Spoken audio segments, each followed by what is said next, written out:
আসসালামু আলাইকুম এভরিওয়ান। চাওয়ালা ছেলে গল্পের 10 নম্বর পার্ট। তো চলো বেশি কথা না কইয়া গল্প শুরু করা যাক। আরিশা আমার ঠিক পাশেই বসেছে। সবার প্লেটে খাবার বেড়ে দেওয়ার পর আরিশা হঠাৎ আমার দিকে ঘুরে বসলো। বাবা মায়ের সামনে নিঃসংকোচে বলে উঠলো, আমি তোমাকে খাইয়ে দিই। আমি যেন আকাশ থেকে পড়লাম। আঙ্কেল আর আন্টির সামনে বসা, তাদের সামনে এমন কথা। আমি থমথম খেয়ে বললাম, আরিশা কি করছো? আমি নিজে খেতে পারবো তো। আঙ্কেল আন্টি আছেন। আরিশা ভুরুকুসকে জেদ ধরে বলল, থাকুক না, তাতে আমার কি। এখন চুপচাপ মুখ খোলো তো। আঙ্কেল আর আন্টি একে অপরের দিকে তাকিয়ে মায়াবী হাসি হাসলেন। আরিশা আমার কোনো কথার তোয়াক্কা না করেই পরম মমতায় এক লুকমা খাবার আমার মুখের সামনে ধরলো। আমি লজ্জায় আঙ্কেলের দিকে তাকালাম। তিনি মুচকি এসে মাথা নেড়ে সাই দিলেন। আমি বাধ্য হয়ে মুখ খুললাম। খাওয়ানোর পর আরিশা খুব উৎসুক হয়ে জিজ্ঞেস করলো, কেমন হয়েছে রাকিব? সত্যি বলবে কিন্তু। আমি আরিশার উজ্জ্বল চোখের দিকে তাকিয়ে ধীরস্থির ভাবে বললাম, তোমার হাতের রান্না কখনো খারাপ হতে পারেই না আরিশা। এটা শুধু খাবার নয়, এতে তোমার ভালোবাসা মেশানো আছে। সত্যি বলছি, খুব মজা হয়েছে। আমার মুখে প্রশংসা শুনে আরিশার মুখটা খুশিতে জ্বলজ্বল করে উঠলো। তার সেই খিলখিল হাসিতে পুরো ঘর যেন আবার প্রাণ ফিরে পেল। মেয়েটির এই নির্মল আনন্দ দেখে আঙ্কেল আর আন্টির চোখের কোণেও চিকচিক করে উঠলো। কয়েকদিন আগেও যে মেয়েটা নিতর হয়ে হাসপাতালে পড়েছিল, আজ সে কতটা খুশি। সন্তানের এমন খুশি দেখতে পাওয়াটাই যেন বাবা মায়ের জীবনের শ্রেষ্ঠ প্রাপ্তি। তারা দুজনেই লুকিয়ে তাদের চোখের পানি মুছে নিলেন। তারপর হঠাৎ আঙ্কেল বলে উঠলেন, তোমাদের জন্য আমি একটা সিদ্ধান্ত নিয়েছি। আগামী শুক্রবার অর্থাৎ ঠিক 3 দিন পরেই তোমাদের বিয়ের ব্যবস্থা করছি। আমি চাই না আর দেরি করতে। কথাটা শোনা মাত্রই আরিশা একদম পাথর হয়ে গেল। আমার মুখের লোকমাটা যেন গলায় আটকে গেল। ও বড় বড় চোখ করে একবার আঙ্কেলের দিকে তাকালো। তারপর হঠাৎ আমার দিকে তাকিয়েই লজ্জায় মাথাটা একদম নিচু করে ফেললো। ওর ফর্সা গাল দুটো মুহূর্তের মধ্যে আপেলের মতো টকটকে লাল হয়ে উঠলো, কিন্তু কোনো কথা বলতে পারছে না। শুধু প্লেটের দিকে তাকিয়ে মুচকি হাসছে। আমি খাওয়া শেষ করে লজ্জায় কোনো রকম নিজের রুমে চলে আসলাম। বুকের ভেতর এখনো ধড়ফড় করতেছে। বিয়ের কথা ভাবতেই কেমন যেন একটা অদ্ভুত অনুভূতি হচ্ছে। রুমে এসে সবেমাত্র বিছানায় বসেছি, ঠিক তখনই দরজার আড়ালে একটা ছায়া দেখা গেল। আরিশা। আরিশা চুপি চুপি রুমে ঢুকে দরজা আলতো করে লাগিয়ে দিল। আমি অবাক হয়ে বললাম, আরিশা তুমি এখানে? যাও ঘুমাতে যাও। আরিশা আমার কোনো কথা না শুনেই ধীর পায়ে আমার সামনে এসে দাঁড়ালো। ওর চোখে এক দুষ্টুমি দেখতে পারছি। ও নিচু গলায় বলল, তা তো যাবই, কিন্তু আমার রাতের মিষ্টিটা তুমি কি ভুলে গেলে নাকি? আমি হেসে ওর হাতটা ধরলাম। তারপর একটু ওর কাছে গিয়েই বললাম, প্রতিদিন কি আর মিষ্টি দেওয়া যায়? দাঁতে পোকা ধরবে তো। এখন যাও, আমি অনেক ক্লান্ত, আমাকে একটু ঘুমাতে দাও। এই বলে আমি হাসি মুখে ওর হাতটা ধরে মজা করে ঠেলতে ঠেলতে দরজার দিকে নিয়ে গেলাম। আরিশা বারবার বাধা দিচ্ছিল, কিন্তু আমি কোনো কথা না শুনে ওকে রুমের বাইরে বের করে দিলাম। দরজার ওপাশ থেকে আরিশা একটু ঝুঁকে মাথাটা ভিতরে ঢুকিয়ে চোখের ইশারায় শাসিয়ে বলল, ঠিক আছে, আজ তাড়িয়ে দিচ্ছ তো দিয়ে নাও, তবে মনে রেখো বাসর ঘর কিন্তু তোমার কোনো ছাড় নেই। সেই দিন সব হিসেব শুধু আসলে বুঝে নিব। বলেই ও একটা লজ্জামাখা হাসি দিয়ে নিজের রুমের দিকে এক দৌড় দিল। আমি দরজায় হেলান দিয়ে ওর যাওয়ার দিকে তাকিয়ে একা একাই হাসতে লাগলাম। দেখতে দেখতে সেই কাঙ্ক্ষিত দিনটি চলে এলো। 3 দিন কিভাবে যে চোখের পলকে কেটে গেল। পুরো বাড়িটা আলোকসজ্জায় ঝলমল করছে। আত্মীয় স্বজনের বাড়ি গম গম করছে। আঙ্কেল নিজের সামর্থ্য মতো আয়োজন করেছেন। আঙ্কেল আর আন্টির পছন্দে আমাদের বিয়েটা ধুমধাম করে সম্পূর্ণ হলো। অনেক হচ্ছে সবচেয়ে বিশ্বস্ত বুকমেকার, যা পিএইচডি এবং সিরিয়া অ্যাপের অফিসিয়াল পার্টনার। আর আপনারা তো জানেন ইন্ডিয়ান প্রিমিয়ার লিগ শুরু হয়ে গিয়েছে। এটি হতে পারে সবচেয়ে বড় সুযোগ আপনার প্রিয় দলকে সমর্থন করার। এই অ্যাপসে আপনি cricket, football, tennis live match দেখতে এবং তাদের স্কোর ভবিষ্যৎবাণী করে সহজেই অর্থ উপার্জন করতে পারবেন। সেই সাথে বিএমডব্লিউ গাড়ি, আইফোন, ল্যাপটপ এবং আরো অনেক নগদ পুরস্কার জেতারও সুযোগ রয়েছে। এই অ্যাপটিতে আপনি crush crystal, under and over 21 ইত্যাদি গেম খেলে সহজেই আয় করতে পারবেন। আপনি বিকাশ, নগদ, রকেট, ব্যাংক, ক্রিপ্টো, পেপাল এবং অন্যান্য সহজ পদ্ধতির মাধ্যমে সহজেই আপনার জেতা টাকা তুলতে পারবেন। এখানে আপনি 24 ঘন্টা 7 দিন গ্রাহক সহায়তা পাবেন। তাই এখনই গুগলে অনেক সার্চ করে প্রথম ওয়েবসাইটে গিয়ে রেজিস্ট্রেশন করুন। আর হ্যাঁ, রেজিস্ট্রেশনের সময় আমার প্রোমো কোড VOTO7 ব্যবহার করে প্রথমবার ডিপোজিটে 20,000 টাকা পর্যন্ত পান। আমি এখন আনুষ্ঠানিকভাবে আরিশার স্বামী। রাত তখন প্রায় 12টা। আরিশার রুমটাতে আজ অপরূপ সাজে সাজানো হয়েছে। রজনীগন্ধা আর গোলাপের গন্ধে পুরো ঘর মোমো করছে। আরিশাকে লাল শাড়ি পরিয়ে কপালে টিকলি আর ভারী গহনায় বউ সাজিয়ে বাসর ঘরে বসিয়ে রাখা হয়েছে। এখন আমার ভিতরে ঢোকার পালা, কিন্তু আমার বুকটা এখনো এমন ভাবে ধুকপুক করছে যেন কোনো যুদ্ধের ময়দানে নামতে যাচ্ছি। হাতের তালু ঘেমে ভিজে গেছে। আমি করিডোরে দাঁড়িয়ে কয়েকবার লম্বা লম্বা শ্বাস নিলাম। নিজের ভিতরে 3 কেজি সাহস জোগাড় করে আমি কাঁপা কাঁপা হাতে দরজার হ্যান্ডেল ধরলাম। তারপর খুব ধীরে ধীরে দরজা ঠেলে ভিতরে প্রবেশ করলাম। ফুলের তীব্র সুবাসে আমার হৃৎপিণ্ডের ধুকপুকানি যেন আরো বেড়ে গেল। দরজার সামনে দাঁড়িয়ে কয়েক সেকেন্ড নিজেকে সামলে নিয়ে আমি সামনে তাকালাম। বিছানার ঠিক মাঝখানে আরিশা বসে আছে। ওর পরনে টকটকে লাল রঙের শাড়ি, আর সোনালী কাঁচগুলো মৃদু আলোয় ঝিকমিক করছে। মাথায় ওড়নার ঘোমটাটা একটু টেনে দেওয়া, কিন্তু তাতে ওর রূপের ছটা লুকানো যাচ্ছে না। ভারী গহনা, কপালে ছোট্ট একটা লাল টিপ, আর দুহাত ভর্তি চুড়ি। সব মিলিয়ে আরিশাকে পরি বললেও যেন কম হবে। আমি ধীর পায়ে ওর দিকে এগিয়ে গেলাম। আমার পায়ের শব্দ পেয়ে আরিশা একটু নড়ে চড়ে বসলো। আমি খাটের পাশে গিয়ে দাঁড়াতেই ও ঘোমটাটা হঠাৎ ছড়িয়ে আমার দিকে চোখ তুলে তাকালো। ওর ওই কাজল মাখা চোখের মায়াবী চাহনি আর ঠোঁটে লেগে থাকা লাজুক হাসিটা দেখে আমার বুকের ভেতরটা যেন মুহূর্তেই কুপকাত হয়ে গেল। আমি ওর পাশে বসতে যাব, ঠিক তখনই আরিশা বিছানা থেকে নেমে আমার পায়ে হাত দিয়ে সালাম করলো। আমি হকচকিয়ে গিয়ে বললাম, আরে আরিশা, এ কি করছো? ওঠো, সালাম করতে হবে না। আরিশা উঠে দাঁড়িয়ে বলল, কেন করব না? এখন তো তুমি আমার স্বামী, সম্মান তো করতেই হবে। তবে শুধু সম্মান করলেই তো চলবে না, এবার আমার পাওনাটা বুঝিয়ে দাও। আমি হেসে দিয়ে বললাম, পাওনা? কিসের পাওনা? আরিশা ভুরু কুঁচকিয়ে বলল, ঢং করো না তো, বিয়ের পর প্রথম সালাম করলাম, এখন সালামি দাও। আমি জানতাম ও এমন কিছু করবে, তাই আমি বললাম, কি চাও বলো। আরিশা একটু ভেবে বলল, তুমি তো আমাকে কখনো প্রপোজ করোনি, তাহলে রোমান্টিক ভাবে প্রপোজ করো। আমি বললাম, এইটা আবার কেমন সালামি? আরিশা বলল, আমার কাছে এটাই সালামি, নাও এখন তাড়াতাড়ি প্রপোজ করো। কি আর করার, আমি বিছানা থেকে একটা টকটকে লাল গোলাপ হাতে নিয়ে আরিশার সামনে এক হাঁটু গেড়ে বসলাম। আরিশা খানিকটা অবাক হয়ে 2 হাতে নিচের গাল চেপে ধরলো। ওর চোখে মুখে খুশির ঝিলিক। আমি ওর চোখের দিকে তাকিয়ে একটু গভীর স্বরে বললাম, আরিশা, তোমার সাথে দেখা হওয়া থেকে এই মুহূর্ত পর্যন্ত আমাদের পথ চলাটা খুব একটা সহজ ছিল না। আমি একজন সামান্য চাওয়ালার ছেলে, আর তুমি এক রাজকীয় রূপসী।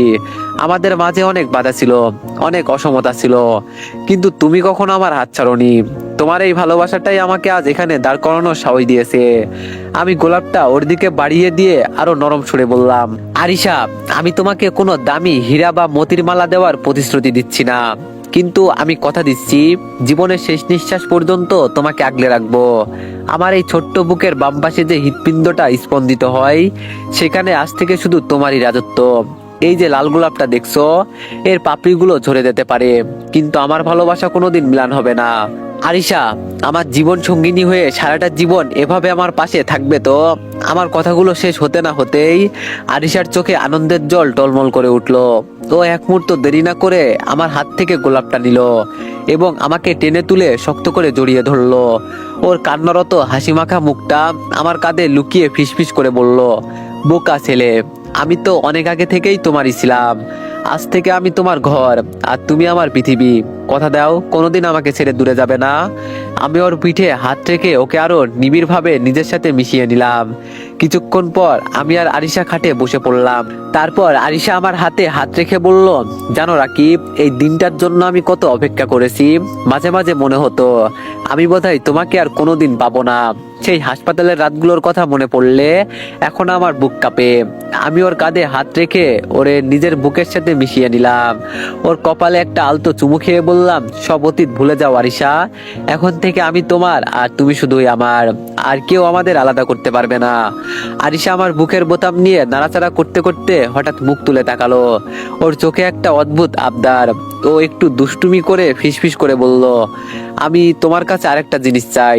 আমি বললাম, বলো কি চাও? আরিশা বলল, একটা পিচ্চি রাকিব। বলেই আরিশা আমার বুকে মুখ লুকালো। তারপর আমি বললাম, মানে? আরিশা বলল, ধুর, তুমি কিছু বোঝো না, আমাদের একটা ছোট্ট বাবুর কথা বলছি, একদম তোমার মতো একটা পুতুল। আমি ওর কথা শুনে একটু অপ্রস্তুত হয়ে হাসলাম। ওর চিবুকটা উঠিয়ে ধরে বললাম, এখনই বেবি। আরিশা আমার গলায় হাত জড়িয়ে দিয়ে আরো কাছে এগিয়ে এলো। ওর তপ্ত নিঃশ্বাস আমার ঠোঁটে আশ্রে পড়ছে। ও একটু গম্ভীর হয়ে বলল, হ্যাঁ আমার এখনই লাগবে। আমি তোমার মতো ওই পুতুলটাই ঘরে দেখতে চাই। একটা ছোট্ট রাকিব থাকবে যে সারাদিন আমাকে তোমার মতো জ্বালাবে, আর আমি তাকে আদর দিয়ে ভরিয়ে দেব। তুমি কি দেবে না আমায় সেই খুশি? আমি বললাম, কিন্তু আমার তো ছোট্ট আরিশা চাই। আরিশা বলল, সে দেখা যাবে, আগে মিশন তো শুরু করো। বলেই আরিশা আবার আমার বুকে মাথা রাখলো। আমি ওর দুগালে হাত রেখে খুব নিবিড় ভাবে ওর ঠোঁটে নিজের ঠোঁট ডুবিয়ে দিলাম। আরিশাও সমান আবেগে আমাকে জড়িয়ে ধরলো। ঘরের বাতিটাও নিভিয়ে দিলাম। আর কিছু দেখা যাচ্ছে না গায়েস। মিশনে নামছি, সবাই দোয়া করবেন যেন দুইটা পুতুল একসাথে আসে। পরের দিন সকালে জানালার পর্দা ভেদ করে রোদের ঝলকানি সরাসরি আরিশার মুখে পড়লো। আমি আগেই জেগেছিলাম।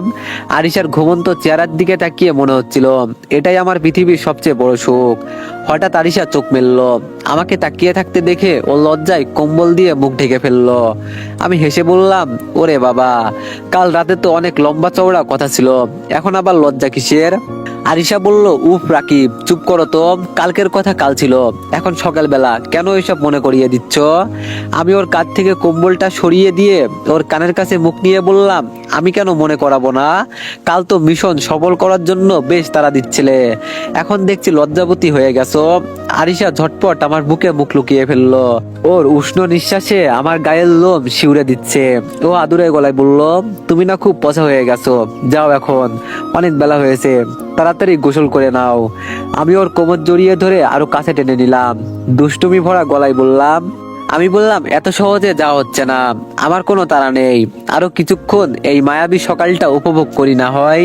আরিশা এবার আমাকে দুই হাতে ধাক্কা দিয়ে বিছানা থেকে নামানোর চেষ্টা করতে করতে বলল, একদম না, তোমার দুষ্টামি আমি খুব ভালো করেই চিনি। এখনই ওয়াশরুমে যাও বলছি, না হলে আমি কিন্তু রাগ করব। আমি হাসতে হাসতে বললাম, একা একা গোসল করতে ভালো লাগছে না আরিশা, চলো না দুজনে একসাথে যাই, একটু পানি নিয়ে খুনসুটি করা যাবে। আরিশা চোখ বড় বড় করে তাকিয়ে একটা বালিশ ছুঁড়ে মারলো আমার দিকে, তারপর বলল, আবার নির্লজ্জ ছেলে একটা, যাও এখান থেকে। আমি হাসতে হাসতে ওয়াশরুমে ঢুকে দরজাটা টেনে দিলাম। ভিতর থেকে চেঁচিয়ে বললাম, দরজাটা কিন্তু লক করে দিলাম, পরে আফসোস করো না যেন। ওপাশ থেকে আরিশার হাসির শব্দে বলে উঠলো। আবার খানিকক্ষণ পর গোসল ছেড়ে আমি তোয়ালে দিয়ে চুল মুছতে মুছতে বের হয়ে এলাম। দেখি আরিশা আলমারি থেকে একটা নীল রঙের জামদানি শাড়ি বের করে বিছানায় রেখেছে। তারপর আরিশা গোসল ছেড়ে ওয়াশরুম থেকে বের হলো। আমাকে দেখে বলল, যাও এবার রুম থেকে একটু বাইরে যাও, আমি শাড়িটা পরে নিই। আমি ড্রেসিং টেবিলের সামনে দাঁড়িয়ে চুল ঠিক করতে করতে আয়নার ওর প্রতিচ্ছবি দেখলাম। বাঁকা হেসে বললাম, বাইরে যাব কেন? আরিশা হালকা রাগি চোখে বলল, আরে শাড়ি পরতে অনেক সময় লাগে, আর তুমি তাকিয়ে থাকবে আমি জানি, তুমি থাকলে আমি কুচি ঠিকভাবে করতে পারবো না, প্লিজ যাও না। আমি ওর সামনে গিয়ে দাঁড়ালাম। তারপর খুব শান্ত গলায় বললাম, আরিশা শাড়িটা দাও, আজ আমি তোমাকে শাড়ি পরিয়ে দিব। আরিশা অবাক হয়ে আমার দিকে তাকালো, তারপর বলল, কি তুমি তুমি শাড়ি পরাতে জানো? আমি মুচকে এসে উঠলাম, ওর চিবুকটা ধরে বললাম, হ্যাঁ পারি, ট্রাই করেই দেখি না। আরিশা কিছুটা দ্বিধা নিয়ে শাড়িটা আমার হাতে দিল। আমি খুব সাবধানে ওর কোমরের চারপাশ দিয়ে শাড়িটা পেঁচাতে শুরু করলাম। আমার হাতের আঙ্গুল যখন ওর পেটের নরম চামড়ায় স্পর্শ করছিল, আরিশা বারবার কেঁপে উঠছিল, ওর নিঃশ্বাস ভারী হয়ে আসছিল। আমি খুব যত্ন করে কুচিগুলো ধরলাম, একটা একটা করে ভাঁজ করে ওর নাভির নিচে গুজে দিলাম। গুজে দেওয়ার সময় আমাদের দুজনের দৃষ্টি স্থির হয়ে গেল। আরিশার কাজল কালো চোখ দুটো যেন নেশা ধরাচ্ছে। শাড়ির আঁচলটা ওর কাঁধের উপর তুলে দিয়ে আমি ওর ঘাড়ে আলতো করে স্পর্শ করলাম। আরিশার সারা শরীরে যেন বিদ্যুৎ খেলে গেল। ও অবশেষে চোখ বন্ধ করে ফেললো। আমি ওর কানের কাছে মুখ নিয়ে ফিসফিস করে বললাম, কেমন হলো আমার লজ্জাপতি? এবার দেখো তো আয়নায়। আরিশা আয়নার দিকে না তাকিয়ে হঠাৎ করে ঘুরে দাঁড়িয়ে আমার গলা জড়িয়ে ধরলো। ওর মুখটা আমার খুব কাছে। ও আবেগী স্বরে বলল, তুমি এতটা নিখুঁতভাবে শাড়ি পরিয়েছো, তোমাকে তো এর উপহার দেওয়াই উচিত। আমি বললাম, কি উপহার দাও? কথাটা শেষ করার সময়ও দিল না। টপ করে আমার গালে আর ঠোঁটে একটা ছোট চুমু খেয়ে আমাকে শক্ত করে জড়িয়ে ধরলো। আমি অনুভব করতে পারছিলাম ওর হৃৎপিণ্ডের দ্রুত স্পন্দন। হঠাৎ দরজায় টোকা পড়লো। ওপাশ থেকে আরিশার আম্মুর কণ্ঠস্বর শোনা গেল। আম্মু বলল, আরিশা মা, তোরা কি উঠেছিস? অনেক বেলা হয়েছে তো, আয় নিচে আয়, আমরা ডাইনিং টেবিলে অপেক্ষা করছি। আরিশা ঝটপট আমার কাছ থেকে সরে গিয়ে শাড়িটা ঠিকঠাক করে নিল। ওর গালের লালাভাটা তখন স্পষ্ট। ও দরজার দিকে তাকিয়ে উত্তর দিল। আরিশা বলল, হ্যাঁ আম্মু, এই তো আসছি, তোমরা বসো, আমরা 5 মিনিটের মধ্যেই আসছি। বাইরে পায়ের শব্দ মিলিয়ে যেতেই আমি আরিশার হাতটা টেনে ধরলাম। ও ভুরু কুচকে তাকিয়ে বলল, ছাড়ো তো, আম্মু ডাকছে, দেখলে না? এখন নিচে না গেলে সবাই কি ভাববে? আমি হাসতে হাসতে বললাম, ভাববে যে নতুন দম্পতি একটু ব্যস্ত আছে, এটা তো স্বাভাবিক, তাই না? আরিশা আমাকে একটা ভেঙচি কেটে আয়নার সামনে দাঁড়িয়ে শেষবার নিজেকে দেখে নিল। নীল শাড়িতে ওকে আজ অপার্থিব সুন্দর লাগছে। আমি ওর পিছনে গিয়ে দাঁড়ালাম।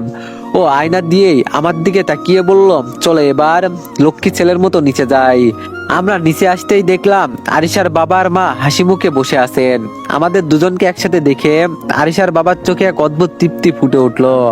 আঙ্কেল বলল, মা আরিশা, তোকে আজ অনেকদিন পর এত খুশি দেখাচ্ছে।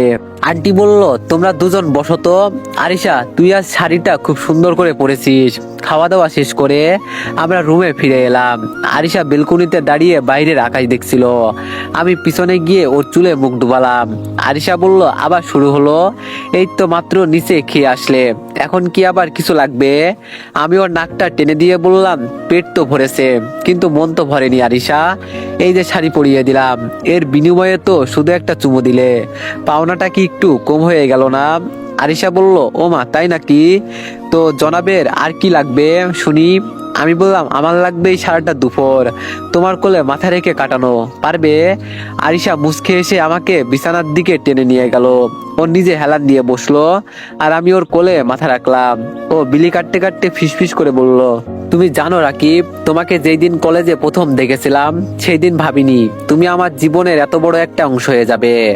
আমি ওর হাতের তালুতে একটা চুমু খেয়ে বললাম, আমিও ভাবিনি একটা চাওয়ালা ছেলেকে তুমি এভাবে আপন করে নিবে। আরিশা বলল, একদম ওইসব কথা বলবে না, তুমি আমার কাছে অনেক স্পেশাল। টাকা দিয়ে কোনো কিছুর বিচার হয় না। এই যে যত্ন করে শাড়ি পরিয়ে দিলে, এটা আমার কাছে কোনো রাজপুত্রের চেয়েও কম কিছু না। আমি ওর হাতটা নিজের বুকের উপর চেপে ধরলাম। ঘরের ভিতরে একটা মায়াবী নীরবতা কাজ করছে, যেখানে শুধু আমাদের দুজনের নিঃশ্বাসের শব্দ আর গভীর ভালোবাসা মিশে আছে। আরিশার ভালোবাসা, আমাদের পড়াশোনা আর আঙ্কেল আন্টির যত্নের মধ্য দিয়ে আমাদের জীবন থেকে 1 বছর কেটে গেল। 1 বছর পর এখন আমরা দুজনেই অনার্স 2য় বর্ষের স্টুডেন্ট। আরিশার জেদ আর আমার পরিশ্রমের কারণে প্রথম বর্ষের রেজাল্ট খুব ভালো হয়েছে, যা দেখে আঙ্কেল আন্টি প্রচন্ড খুশি। ভার্সিটির ক্যাম্পাসে আমাদের দুটিটা এখন সবার প্রিয়, সবাই আমাদের অনেক ভালোবাসে। গরমকাল চলে আসলো। একদিন ক্লাসরুমে প্রচন্ড গরম। সকাল থেকে আরিশার মুখটা একটু ফ্যাকাশে লাগছে। আমি ওকে বারবার বলছি বাসায় চলে যেতে, কিন্তু ও জেদ ধরে আমার পাশেই বসে আছে। হঠাৎ ক্লাস চলাকালীন আরিশা আমার হাতটা শক্ত করে চেপে ধরলো। আমি ওর দিকে তাকাতেই দেখি ওর চোখ মুখ কুঁচকে গেছে। কিছু বুঝে ওঠার আগেই আরিশা বেঞ্চের উপর মাথা ঘুরে পড়ে যায়। আমার কলিজা যেন মুহূর্তেই থমকে দাঁড়ায়। আমি এক ঝটকায় আরিশাকে ঝাপটে ধরি, ওর মাথায় পানি ছিটিয়ে পাগলের মতো ডাকতে শুরু করলাম, আরিশা, আরিশা, চোখ খোলো, কি হয়েছে তোমার? প্লিজ তাকাও আমার দিকে। আমার দু চোখ বেয়ে তখন নোনা জল গড়িয়ে পড়ছে। ক্লাসের সবাই চারপাশে ভিড় করে আছে। এক স্টুডেন্ট পাশ থেকে দ্রুত এগিয়ে এসে বলল, রাকিব ভাই, আমি অ্যাম্বুলেন্স ডাকছি, আরিশাকে এখনই হাসপাতালে নিতে হবে। অ্যাম্বুলেন্স আসার পর আমি ওকে পাজাকোলা করে ভিতরে নিয়ে বসি। হাসপাতালে যাওয়ার পুরোটা পথ আমি ওর হাতে হাত ধরে শুধু দোয়া করছি। হাসপাতালে পৌঁছানোর পর ডাক্তার দ্রুত ওকে কেবিনে নিয়ে যান। আমি বাইরে দাঁড়িয়ে কাঁপা কাঁপা হাতে আঙ্কেলকে ফোন করলাম। আঙ্কেল বলল, হ্যাঁ রাকিব, বলো কি হয়েছে বাবা? আমি বললাম, বাবা, আরিশা ভার্সিটিতে অজ্ঞান হয়ে গেছে, আমরা এখন সিটি হাসপাতালে, আপনারা দ্রুত আসুন। কিছুক্ষণের মধ্যে আঙ্কেল আর আন্টি হন্তদন্ত হয়ে হাসপাতালে ছুটে আসেন। আন্টি কান্নায় ভেঙে পড়েছেন। আঙ্কেল আমার কাঁধে হাত রেখে অস্থির হয়ে জিজ্ঞেস করলেন, কিভাবে কি হলো রাকিব? আমি মাথা নিচু করে বললাম, জানি না বাবা, ক্লাস করতে করতে হঠাৎই অজ্ঞান হয়ে যায়। কিছুক্ষণ পর ডাক্তার কেবিন থেকে বের হয়ে আসলেন। ডাক্তার তড়িঘড়ি করে ওনার সামনে গিয়ে দাঁড়ান। তারপর আঙ্কেল বললেন, ডাক্তার সাহেব, আমার মেয়ের কি হয়েছে? ও ঠিক আছে তো? ডাক্তার মুচকি হেসে বললেন, ভয়ের কিছু নেই, বরং অনেক খুশির সংবাদ। মিষ্টি খাওয়ান, আপনি নানু হতে চলেছেন, আপনি বাবা হতে চলেছেন। ডাক্তারের কথা শুনে আমরা সবাই যেন মুহূর্তের জন্য পাথর হয়ে যাই। আঙ্কেল আর আন্টি আনন্দে একে অপরকে জড়িয়ে ধরেন, আর আমার চোখ দিয়ে আনন্দের জল অনবরত পড়তে লাগলো। এ এক কেমন যেন অনুভূতি, যা আগে কখনো অনুভব করিনি। আমি নিজেকে সামলে নিয়ে ডাক্তারকে বলি, ডাক্তার আমি কি ওর সাথে দেখা করতে পারি? ডাক্তার বললেন, হ্যাঁ অবশ্যই, তবে এখন থেকে ওর বাড়তি যত্ন নিতে হবে। আঙ্কেল খুশিতে মিষ্টি কিনতে ছুটলেন, আর আমি ধীর পায়ে আরিশার কেবিনে ঢুকি। আরিশা যখন আচ্ছা হয়ে জানালার দিকে তাকিয়ে আছে, আমাকে দেখেই ও মুচকি হেসে উঠলো। আমি ওর বিছানার পাশে বসে ওর ছোট হাত দুটো নিজের মুঠোয় নিয়ে একটা গভীর চুমু খেলাম। তখনও আমার চোখ দিয়ে পানি পড়ে যাচ্ছে। আমার চোখে পানি দেখে আরিশা বলে উঠলো, কি ব্যাপার, তুমি কাঁদছো কেন রাকিব? তুমি কি খুশি হওনি? আমি চোখের জল মুছে বললাম, তুমি জানো না আরিশা, আমি আজ কতটা খুশি। বাবা হবার এই ফিলিংসটা আমি ভাষায় প্রকাশ করতে পারছি না। মনে হচ্ছে আমার অস্তিত্ব এখন তোমার ভিতরে অন্য এক রূপ নিয়ে বড় হবে। আমি আজ পৃথিবীর সবচেয়ে সুখী ছেলে। আমি ওর পেটের উপর আলতো করে হাত রাখি, এক অদ্ভুত শিহরণ আমার সারা শরীরে খেলে যায়। আরিশা আমার হাতটা জড়িয়ে ধরে ওর বুকে চেপে ধরে। তারপর আমি বললাম, আরিশা তুমি খুশি তো? আরিশা বলল, খুব খুশি, ভাবতেই অনেক শান্তি লাগছে। একটা পিচ্চি রাকিব আসছে আমাদের ঘর আলো করে। আমি ওর কপালে একটা দীর্ঘ চুমু খেলাম, তারপর বললাম, এখন থেকে আমি তোমাদের দুজনের ছায়া হয়ে থাকবো, কোনো বিপদ তোমাদের ছুতে পারবে না। কিছুক্ষণ পরেই ডাক্তার চেক আপ করে বললেন, এখন ওনাকে নিয়ে বাসায় যেতে পারেন, কিন্তু মনে রাখবেন ওকে এখন এক্সট্রা যত্ন নিতে হবে। আমি বললাম, ও আপনি চিন্তা করবেন না ডাক্তার, আমরা সবাই ওকে দেখে রাখবো। গাড়ি করে বাসায় ফেরার সময় আরিশা সারাটা পথ আমার কাঁধে মাথা রেখে বসে আছে। আঙ্কেল আন্টি সামনের সিটে বসে কেবলই পরম তৃপ্তিতে হাসছে।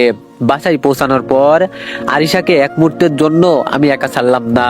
ওকে ধরে ধরে বিছানায় শুইয়ে দিয়ে আমি যখন গায়ের কম্বলটা টেনে দিচ্ছিলাম, আরিশা হঠাৎ আমার হাতটা ধরলো, তারপর বলল, ডাক্তার তো শুধু এক্সট্রা যত্ন দিতে বলেছে, কিন্তু তুমি তো আমাকে একদম কাছের পুতুল বানিয়ে ফেলেছো। আমি ওর কপালে একটা আলতো টোকা দিয়ে বললাম, হ্যাঁ তুমি তো এখন আমার কাছের পুতুলি। তোমার ভিতরে যে আমার আরেকটা প্রাণ বড় হচ্ছে, তাকে আগলে রাখার দায়িত্বও তো আমারই। আরিশা বলল, বাহ, এখনই আমাকে পর করে দিচ্ছ? আমি বললাম, তোমরা দুজনেই তো আমার কলিজা, এখন তুমি ঘুমানোর চেষ্টা করো, আমি ফ্রেশ হয়ে আবার আসছি। আরিশা বলল, ওকে, বলেই আমি ওয়াশরুমে চলে আসলাম। দিনগুলো এখন এক অন্যরকম রুটিনে চলতে লাগলো। আরিশাকে আর ভার্সিটিতে যেতে দিই না, আমিও যেতে চাই না, কিন্তু আরিশার জেদের কারণে যেতে হয়। ও বলে, তোমাকে পড়াশোনা করে বড় কিছু হতেই হবে, তোমার বাবার স্বপ্ন পূরণ করতেই হবে, তাই ওর জেদের কারণে যাই। আমি ভার্সিটি গেলে আঙ্কেল আন্টি আরিশার খেয়াল রাখে, আবার আমি আসলে আমি সারাদিন আরিশার পাশে থাকি। আমি মাঝে মাঝে ওর পেটে কান পেতে কিছু শোনার চেষ্টা করি, আর আরিশা খিলখিল করে হেসে বলে ওঠে, ওমা পাগল নাকি, ও তো এখনো কিছুই বলছে না, শুধু শুধু কি শোনো তুমি?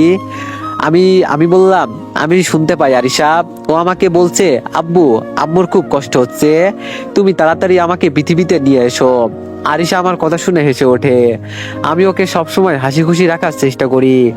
এক সন্ধ্যায় আমরা দুজনে বেলকনিতে বসেছিলাম, নীলাকাশের দিকে তাকিয়ে আরিশা হঠাৎ আমার হাতটা টেনে ধরলো আর বলল, আচ্ছা রাকিব, আমাদের যে পিচ্চিটা আসবে, ওর নাম কি রাখবো, ঠিক করেছো?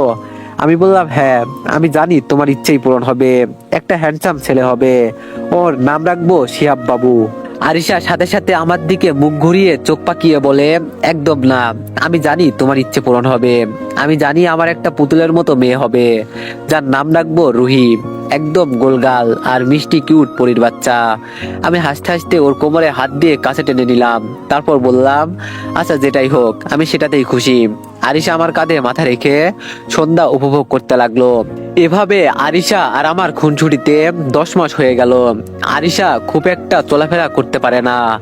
একদিন তো এভরিওয়ান, অসুস্থতার কারণে এই কয়দিন ভিডিও আনতে পারি নাই, আর এখনো আমি মোটামুটি অসুস্থই আছি, যার কারণে জানি না ভিডিওর ভয়েস কেমন হয়েছে। তো যাই হোক, তোমরা একটু মানিয়ে নিও, আর সবাই নেক্সট পার্টের জন্য একটু বেশি বেশি লাইক আর একটা করে কমেন্ট করে দিও। ধন্যবাদ।